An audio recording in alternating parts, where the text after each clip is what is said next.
दर्शकों नमस्कार। कार्यक्रम में आपका बहुत बहुत स्वागत है।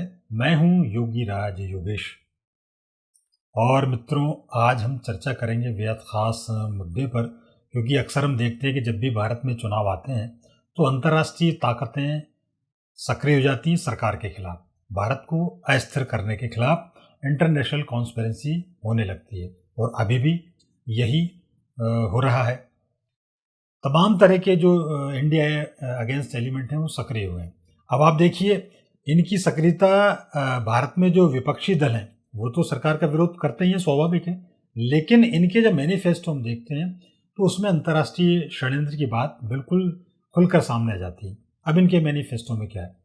हम यदि आए, सरकार में विपक्षी गठबंधन आया तो 370 हटा देंगे, सीएए को हटा देंगे, एनएसए को हटा देंगे। एनएसए मतलब जो अंतर्राष्ट्रीय जो आतंकवादी को रोकने के लिए जो कानून बनाया गया उस कानून को ही हम बदल देंगे। इवन ये एजुकेशन पॉलिसी को बदल देंगे। जो नई एजुकेशन पॉलिसी मोदी सरकार ने जो इंट्रोड्यूस की है वो एजुकेशन पॉलिसी बदल दी। अब बताइए आप, एजुकेशन पॉलिसी में किसका इंटरेस्ट है? भारत के तो सब लोग चाहते हैं कि नई शिक्षा नीति लागू हो, लेकिन ये पॉलिसी बदल देंगे तो ये बिल्कुल कहीं ना कहीं चाइना या जो अमेरिका या जो और अंतर्राष्ट्रीय जो इस्लामिक कंट्रीज हैं ये उनके दबाव में किया जा रहा है। धर्मांतरण का जो बिल आया है उसको ख़त्म कर देंगे। मतलब आप चाहें तो कितना ही कन्वर्शन करें, आसानी से कर सकते हैं, और यदि वो लोग चाहें धर्मांतरण करना तो उस पर कोई कानून नहीं। तो है ना ये अंतर्राष्ट्रीय षड्यंत्र। ये षड्यंत्र हो रहे हैं भारत के लोगों के साथ। भारत को इस पर उजागर होना होगा। तो इन्हीं अंतर्राष्ट्रीय षड्यंत्रों पर केंद्रित है आज का हमारा ये नया वीडियो, और हम बताएंगे इस वीडियो के माध्यम से कैसे कैसे षड्यंत्र हो रहे हैं और ये षड्यंत्र कब तक होंगे, कैसे इनको दूर किया जा सकता है। तो चर्चा के लिए हमेशा की तरह हमारे साथ स्टूडियो में हैं जाने माने ज्योतिषाचार्य डॉक्टर आचार्य राजेश। आचार्य जी, प्रोग्राम में आपका स्वागत है। धन्यवाद। और मित्रों, आपको ये लगता होगा कि ये अब अंतर्राष्ट्रीय षड्यंत्र है तो इसमें ज्योतिष का या अध्यात्म का क्या काम, लेकिन हम ये बताएंगे कि ये षड्यंत्र क्यों हो रहे हैं, भारत की कौन सी दशा, कौन सी महादशा, और कब तक ये षड्यंत्र होते रहेंगे और ये कैसे निष्फल होंगे। तो आचार्य जी, सबसे पहले हम यही जानना चाहेंगे, एक लेमैन की तरह तो ये लगता है कि अब चुनाव आ गए तो ऐसी बात होती होंगी, लेकिन आप इसमें क्या देखते हैं? इसमें मुख्य तो ये देखा जाता है कि भारत के हम स्वतंत्रता की सूर्योदय की हम कुंडली की बात करें, उसके जो ग्रह योग हैं, पहली बात तो भारत का जो स्वतंत्रता 15 अगस्त 1947 को मिली, उस दिन शनि और शनि में केतु की अंतर्दशा थी, और शनि में केतु और केतु में शुक्र, ये 15 अगस्त 1947 को था। तो शुक्र वैसे भी एक काणा ग्रह माना जाता है, लेकिन योद्धा ग्रह है। तो सबसे पहली बात तो भारत को जो स्वतंत्रता दी गई, वो स्वतंत्रता इसलिए नहीं दी गई थी भारत स्वतंत्र हो जाए और पूरी दुनिया पर वो दबदबा बनाए। इसमें पहला षड्यंत्र 1947 से पहले हो चुका था कि भारत को, क्योंकि यहाँ जब अंग्रेज मिशनरी काम करती थी, हिंदू मुस्लिम की एकता की बात इकट्ठी होने लग गई थी, दोनों इकट्ठे होकर इनके साथ उन्होंने सामना किया। तो सबसे पहले षड्यंत्र में तो उन्होंने मुस्लिम और हिंदू के नाम पर देश का विभाजन किया।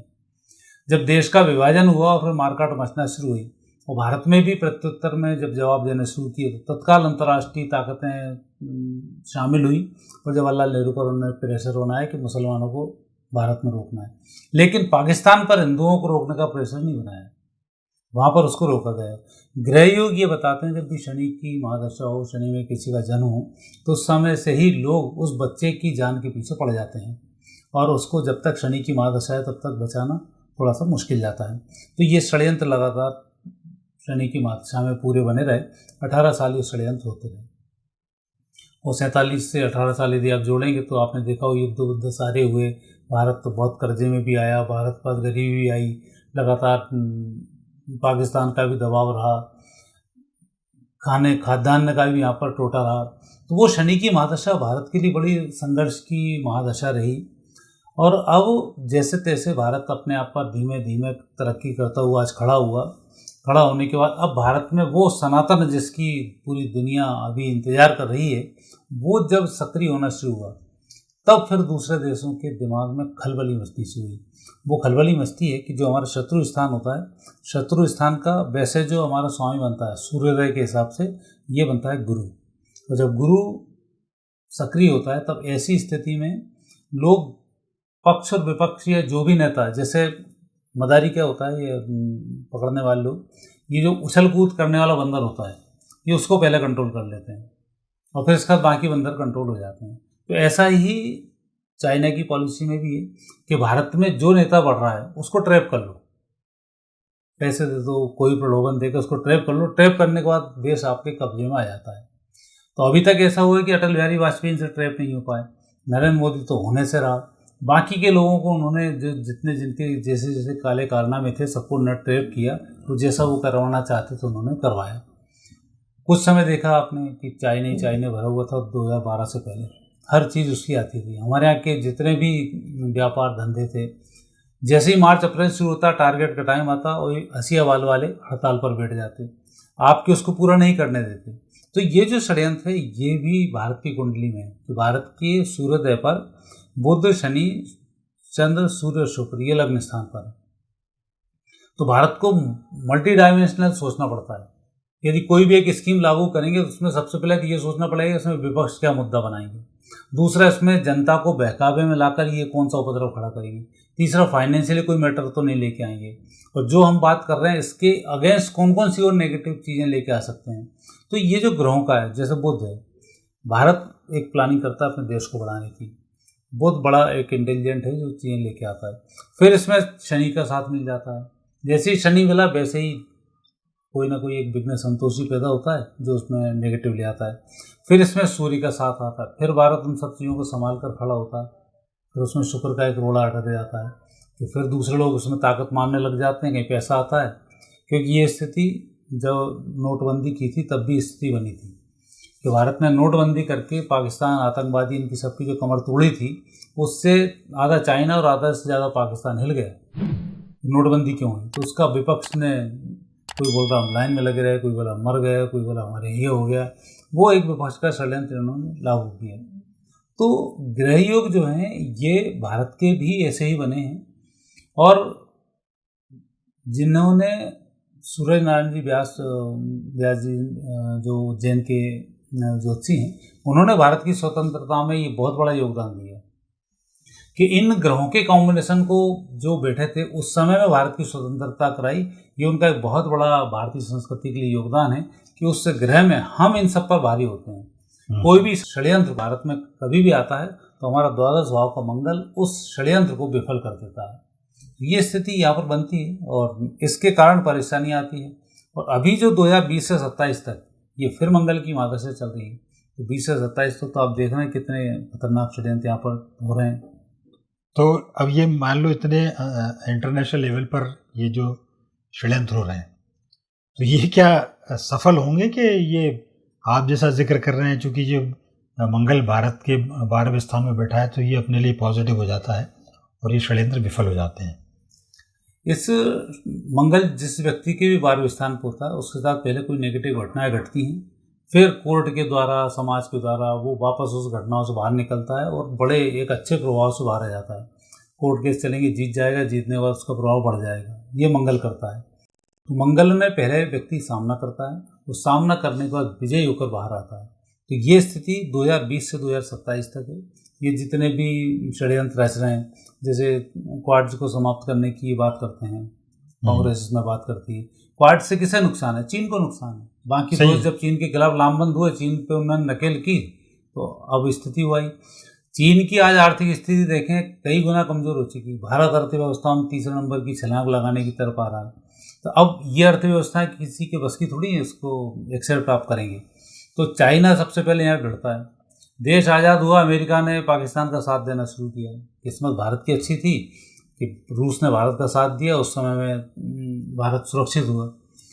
तो ये जो परिस्थिति बनती जा रही है, ये परिस्थिति भारत के कुछ ग्रह योग ऐसे हैं जो भारत के खिलाफ कहीं भी कुछ भी नेगेटिव चलता है वो कुदरतन भारत के पक्ष में आ जाती है। आचार्य जी ने जो क्वाड का जिक्र किया है वो 4 देशों का महासंगठन है, इंडिया, ऑस्ट्रेलिया, यूएसए और जापान।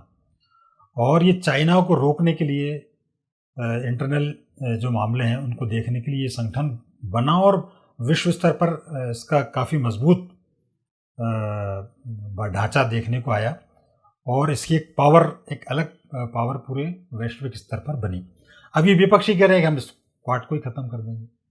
तो अब आप बताइए कहाँ से कहाँ तक षड्यंत्र हो रहा है। अभी एक बात और मैं आपको बताता हूँ, सारे कंट्रीज जो हैं वो न्यूक्लियर वेपन बना रहे हैं, परमाणु संपन्न हथियारों से संपन्न हो ताकि अपनी सुरक्षा की जा सके। भारत ने इस दिशा में काफ़ी ज़बरदस्त काम किया, लेकिन अब ये न्यूक्लियर वेपन को भी मिनिमाइज करने की बात की जा रही है भारत में कि हम ये न्यूक्लियर वेपन भी ख़त्म कर देंगे। क्यों कर देंगे भाई? कहीं ना कहीं है ना, ये अंतर्राष्ट्रीय दबाव कहीं ना कहीं है। तो आचार्य जी, हम ये जानना चाह रहे हैं कि अभी चूंकि न्यूक्लियर वेपन के मामले में, मिलिट्री के बारे में, सैन्य शक्ति के बारे में भारत ने भयंकर ताकत हासिल की है, मतलब भारत की ताकत देखकर दुश्मन भी थर्रा रहे हैं। तो क्या वास्तव में ये कम कर पाएंगे क्या? देखो, जैसे भारत पाकिस्तान दोनों आज़ाद हुए, एक दिन पहले पाकिस्तान हुआ, एक दिन बाद भारत हुआ। पाकिस्तान को भी भारत की तरह ही चीन ने घेरा, जैसे भारत को घेरा, लेकिन भारत की जो परिस्थिति थी, भारत का जो धर्म था, हमारी जो नीति नियम थे, उसमें हम पर चीन हावी नहीं हो पाया, जबकि पाकिस्तान को उसने पूरा ग्रिप में ले लिया। पाकिस्तानियों की आदत है कि दूसरे व्यक्ति उसको पैसे दे रहा है उसको लो, क्योंकि उनके ग्रंथों में भी लिखा हुआ है कि काफिरों का पैसा आप लूट सकते हो। तो जैसे ही उन्होंने चीन ने पैसे देना शुरू किए, टुकड़े डालना शुरू किए, तो उन्होंने तत्काल लेना शुरू कर दिया। लौटाना तो उन्हें है नहीं, जितना चाहे तुम खर्च करो हमारे ऊपर। चीन भी चालाक था, तो उसने इनके ऊपर पैसे भी खर्च किए और यहाँ के जितने भी बड़े बड़े नेता इनको, जो मैंने बताया ना, बंदर की तरह खरीदना शुरू कर दिए, उनको उसने ग्रिप में ले लिया। और आखिर वहाँ की जो अर्थव्यवस्था, उसका उसने क्या हाल कर दिया, दुनिया देख रही है कि आज वो कटोरा लेकर बैठा हुआ है। मैं तो शुरू से कहता हूँ कि जो पाकिस्तान में परमाणु बम है वो पाकिस्तान का है ही नहीं, वो चीन का परमाणु बम है, क्योंकि इनके ऐसी टेक्नोलॉजी, सुई तो बना नहीं पाते, परमाणु बम कहाँ से बनाएंगे? एक इंजेक्शन इनसे नहीं बना, वैक्सीन भारत ने जब जो बचा पाए अपने आप को। तो वहाँ का जो परमाणु है वो भी चाइना का है, चाइना ने वहाँ घेरा हुआ है। और उसी स्टाइल में ये मालदीव में भी लेके आया है। मालदीव को उनने खरीदा, उनके नेताजी को वहाँ से उनने अपने टुकड़े डाले और अब मालदीव को खतरे में वो डाल रहा है। तो वहाँ भी इस तरीके के काम कर रहा है। तो ऐसे जो षड्यंत्र भारत के खिलाफ हुए हैं, वो षड्यंत्र पाकिस्तान के भी खिलाफ हुए हैं, वो षड्यंत्र नेपाल के खिलाफ भी हुए हैं, वो षड्यंत्र श्रीलंका के खिलाफ भी हुए, जिन्होंने भारत को चारों ओर से घेरा हुआ है। ये सब उनके खिलाफ षड्यंत्र चीन कर रहा है। जैसे अभी म्यांमार, भारत ने उसको, चीन ने उसको खरीद कर वहाँ की स्थिति को बिगाड़ना शुरू कर दिया, पूरा सैन्य शासन लगाया हुआ है। कुकी उकी आतंकवादियों के थ्रू भारत में फिर वहाँ से प्रवेश करने की वो कोशिश करता है। तो ये जो षड्यंत्र अंतर्राष्ट्रीय लेवल पर मच रहे हैं, इन सब षड्यंत्रों में नेपाल चीन से इसलिए बच जाता है कि वहाँ भी भारतीय संस्कृति जैसी बहुत सारी विशेषता हैं, तो थोड़ा सा बच जाता है। लेकिन जैसे ही उनकी सरकार कोई नेगेटिव बनती है, तत्काल चीन वहाँ पर अपना प्रभाव दर्शाना शुरू कर देता है। तो ऐसे जो प्रभाव हैं, ये अभी 2020 तक तो इनके सफल थे, लेकिन 2020 के बाद जो स्थिति बनी 27 तक, ये जितने भी देश हैं, जितने भी लोग हैं, चाहे जॉर्ज सोरेस हो, चाहे कई सारे लोग हैं जो भारत के खिलाफ चुनाव में काफ़ी धन बल लेकर आए हुए हैं मोदी को हराने के लिए, ये सब मुँह की खाने वाले हैं। और यहाँ मोदी से ही मतलब नहीं है, यहाँ जो भी प्रधानमंत्री बनेगा वो नायाब ही बनेगा। मोदी के बाद भी जो आएगा वो मोदी से बड़ा तुर्रम आएगा। जैसे अटल जी के समय में, और अटल जी से कोई अच्छा प्रधानमंत्री नहीं हो सकता, लेकिन अटल जी से बड़ा प्रधानमंत्री आया। इंदिरा गांधी से अच्छा कोई प्रधानमंत्री नहीं हो सकता, इंदिरा गांधी से बड़ा प्रधानमंत्री राजीव गांधी आया, उसने अपनी टेक्नोलॉजी को डेवलप किया। तो हमारे यहाँ जितने एक के बाद एक प्रधानमंत्री आए, विपरीत समय में नरसिम्हा राव ने जितना देश को आगे बढ़ाया, मनमोहन सिंह ने आर्थिक रूप से हमें समृद्ध करना शुरू किया। तो उनकी यदि हम चीज़ें देखेंगे तो भारत को एक से एक नायाब तोहफे मिलते गए और आने वाले समय में भी ये मिलते रहेंगे। और इसलिए तो हम कहते हैं, और ज्योतिष हमारा बताता है कि भारत विश्व गुरु जरूर बनेगा, और ये परिस्थिति निर्मित होती जा रही है। ये अच्छे संकेत हैं आचार्य जी देश के लिए। और षड्यंत्रों की बात मैं करूं तो आप ये देखिए कि अब ये लोग कहने लग गए हैं, विपक्षी लोग, कि अब हम अंतर्राष्ट्रीय जो NSA जैसा कानून है, जो आतंकवादियों के खिलाफ सख्ती से निपटता है, उस कानून को ख़त्म कर देंगे। और आगे बढ़कर आप देखिए, जिन मामलों में डेथ पेनल्टी है, हत्या के मामले में, बलात्कार के मामले में, वो ये लोग ये कह रहे हैं कि हम ये पेनल्टी भी कर देंगे। मतलब आप भारत में आइए, खूब बलात्कार करिए, खूब हत्याएं करिए, आपको कोई आपको डेथ पेनल्टी नहीं लगेगी। तो ये कैसे षड्यंत्र है आचार्य जी? ये तो बहुत घातक है। नहीं, ये षड्यंत्र ऐसे ही है ना, अभी जब तक अपराधी मर नहीं जाता तब तक उसका खौफ समाप्त नहीं होता। अभी यूपी के जो बाबा ने किया है, वो खौफ समाप्त करने के लिए आतंकियों का मरना बहुत जरूरी है। चाहे आप जेल में मर जाओ, चाहे एनकाउंटर कर दिया जाए, चाहे कुछ कर दिया जाए, जब तक वो है तब तक उसको कभी भारत में जेल, किसी को बेल मिल सकती है। जैसे ही बेल मिलेगी फिर वही अपराध शुरू कर देगा, फिर वही नेताओं के संपर्क में आ जाएगा। तो ये उस चीज को, खौफ को बनाए रखना चाहते हैं आतंकियों की, क्योंकि उन्हीं के दम पर इनको आगे बढ़ना है। तो ये ऐसे जो षड्यंत्र है करते रहते हैं। तो आचार्य जी, अभी ये जो उत्तर प्रदेश में जो 2-3 गुंडों को ठिकाने लगाया गया, चाहे वो अतीक अहमद हों, उनके भाई हों, या मुख्तार अंसारी हों, तो अब इनको एक वर्ग इनको हीरो बनाने की कोशिश कर रहा है, और विपक्षी दल इनकी मरने पर इनके घर बैठने जाते हैं, फातिया पढ़ने जाते हैं। ये हाल है भारत में विपक्षी दलों का। इवन राम मंदिर कोर्ट के आदेश से बना, बावजूद इसके एक वर्ग जो है आंदोलन चलाए हुए कि साहब वो सुप्रीम कोर्ट ने ऐसा कोई फैसला ही नहीं दिया, वहाँ तो मंदिर तोड़ के मस्जिद बना ही नहीं गई। मतलब उस फैसले को भी गुमराह किया जा रहा है अंतर्राष्ट्रीय स्तर पर। तो ये कैसे षड्यंत्र, कितने घातक हैं और ये कहाँ तक जाएंगे? ये देखो, जितने षड्यंत्र करने थे इन्होंने सब षड्यंत्र कर लिए। 2020 के बाद इनके एक षड्यंत्र नहीं चलना है। अब जैसे चीन, इन इस्लामियों को ये समझ में नहीं आता कि चीन अपने यहाँ जितने उसके यहाँ मुस्लिम हैं, रोहिंग्या कौन से उनके उइगर मुसलमान हैं, उनको सबको ठिकाने लगा देता है। रातों रात उनकी लड़कियों को उठवा लेता है, उनके सैनिक उनको उठा ले जाते हैं, उनकी पॉपुलेशन कम करता जा रहा है, बच्चे पैदा करने पर उन लगा दिए। इवन उनकी जो धार्मिक स्थान उनको तोड़कर और टॉयलेट बना दिए। इनको ये समझ में नहीं आता कि जब वो अपने यहाँ इनको नहीं झेल रहा है और यहाँ हमारे लिए सपोर्ट करने आ रहा है, तो हम उसका क्यों सपोर्ट करें। लेकिन ईसाई भी भारत के खिलाफ, मुस्लिम भी भारत के खिलाफ, अन्य धर्म भी भारत के खिलाफ, ले दे के भारतीय संस्कृति के खिलाफ सबके सब पड़े हुए हैं। कारण है कि भारतीय संस्कृति जैसे ही आगे बढ़ गई तो इनको एकदम खतरा पैदा हो जाएगा, और खतरा पैदा हो ही रहा है। अभी कुछ दिन पहले ही 5-7 लाख ईसाइयों ने हिंदू धर्म धारण किया। कुछ न्यूज ऐसी थी कि इस्कॉन वाली संस्थाओं में जो लगातार जुड़ते चले गए। तो ये इनको सबसे बड़ा खतरा है कि जब बात नया बच्चा जो पढ़ा लिखा है, जो नई एजुकेशन वाला है, वो हर चीज़ में एक लॉजिक ढूंढेगा। जैसे ही वो लॉजिक ढूंढेगा तो ये सब संस्कृति, जितने भी ये अपनी अपनी संस्कृति लेके बैठे हुए हैं, ये सब वहाँ जीरो हो जाते हैं। फिर क्या होता है, जैसे ही सनातन की बात करता है उसमें पूरे लॉजिक मिल जाते हैं, पूरा साइंस मिल जाता है, तो व्यक्ति तत्काल फिर इसकी तरफ डाइवर्ट हो जाता है। तो आने वाले समय में जैसे जैसे विज्ञान बढ़ता है, अज्ञान जैसे जैसे हटता है, वैसे ही वैसे सनातन आगे बढ़ जाता है। भारत में जब लिटरेसी रेट बहुत कम था, उस स्थिति में कांग्रेस की स्थिति बहुत ऊपर थी। आज जैसे जैसे लिटरेसी रेट बढ़ रहा है, वो डाउन होती चली जा रही है। तत्काल बच्चा षड्यंत्र समझ जाता है, कौन षड्यंत्र में फंसा हुआ, कौन नहीं फंसा हुआ है। और जिस तरीके से अभी विपक्षी नेता 10वीं पास की मार्कशीट नहीं बता पा रहे, बोलते हैं हम BA पढ़े हुए हैं और फलानी यूनिवर्सिटीज़ पढ़े हुए हैं, लेकिन आपके बोलने में चीज़ समझ में आ जाती है। आप किसी बड़े को संबोधन कैसे करते हैं ये समझ में आ जाता है। तो जो अभी छोटा बच्चा जो पढ़ाई कर रहा है, नई टेक्नोलॉजी में आया होगा, वो इन सब चीज़ों को समझ लेता है और समझने में आपको अटैक करना शुरू कर देता है।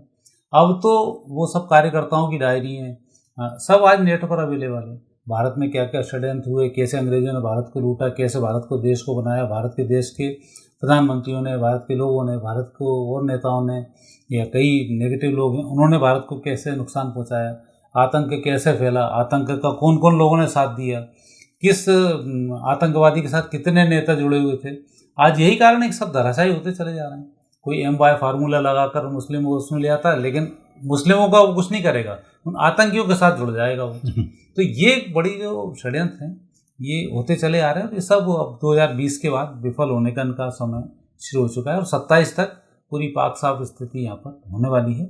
और पूरे अंतर्राष्ट्रीय लेवल पर, चाहे पाकिस्तान हो, चाहे मुस्लिम कंट्रीज हो, सब भारत का सम्मान अब तो करना शुरू कर ही दिया। पाकिस्तान तो चीन के चक्कर में नहीं करता, बेचारा कटोरा लेके बैठे हुआ, वही आटा कभी भी दे दो, लेकिन चीन तत्काल उसके कटोरे में मिट्टी डाल देता है तो वो वापस लौट जाता है। तो ये स्थिति थोड़ी सी वहाँ बन गई, पर आने वाले समय में सब शुभ संकेत दिखाई दे रहे हैं। तो अंतर्राष्ट्रीय षड्यंत्रों पर केंद्रित यह था हमारा खास कार्यक्रम। आपको समझ आ गया होगा कि भारत जिस तेज़ी से तरक्की कर रहा है, पूरी दुनिया भारत की तरफ आशा भरी नज़र से देख रही है, वहीं कुछ लोगों की आंख में भारत की ये तरक्की खटक रही है। वो नहीं चाहते कि भारत में कोई स्थिर सरकार बने, भारत अंतर्राष्ट्रीय स्तर पर ताकतवर बने। क्योंकि ये हाल ही के दिनों में हमने कुछ देखा, जब रूस यूक्रेन का मसला हो या इजराइल फिलिस्तीन के बीच मसला हो, पूरी दुनिया ने भारत के रुख का समर्थन किया। भारत ने क्या स्टैंड लिया, इसका सब अंतर्राष्ट्रीय स्तर पर समर्थन किया गया और सराहा गया। तो निसंदेह भारत की ताकत लगातार बढ़ रही है। ये अलग बात है कि कुछ लोगों को ये खल रही है, लेकिन भारत की ताकत लगातार बढ़ती रहे, हम ऐसी उम्मीद भी करते हैं और देशवासियों के नाते सारे देशवासियों से ये अपेक्षा भी करते हैं कि वो इन अंतर्राष्ट्रीय षड्यंत्रों को समझें, क्योंकि किस तरीके से ये लोग भारत के देशों को, भारत के नागरिकों को बरगलाने की कोशिश कर रहे हैं। तो हमारी भी जिम्मेदारी है कि इन षड्यंत्रों में ना आए और भारत को ताकतवर बनाने में हर संभव मदद करें। आचार्य जी, आपने इस महत्वपूर्ण मुद्दे पर हमारे दर्शकों के साथ इतनी महत्वपूर्ण जानकारी शेयर की, इसलिए आपका बहुत बहुत धन्यवाद। और शुक्रिया उन तमाम दर्शकों का जो पूरी दुनिया से हमसे जुड़ते रहते हैं। ये वीडियो पसंद आए तो आप इसको लाइक करें, शेयर करें, बेल आइकॉन को प्रेस करना ना भूलें। अगली बार फिर किसी नए विषय के साथ आपसे बातचीत होगी, तब तक के लिए आज्ञा दीजिए। नमस्कार।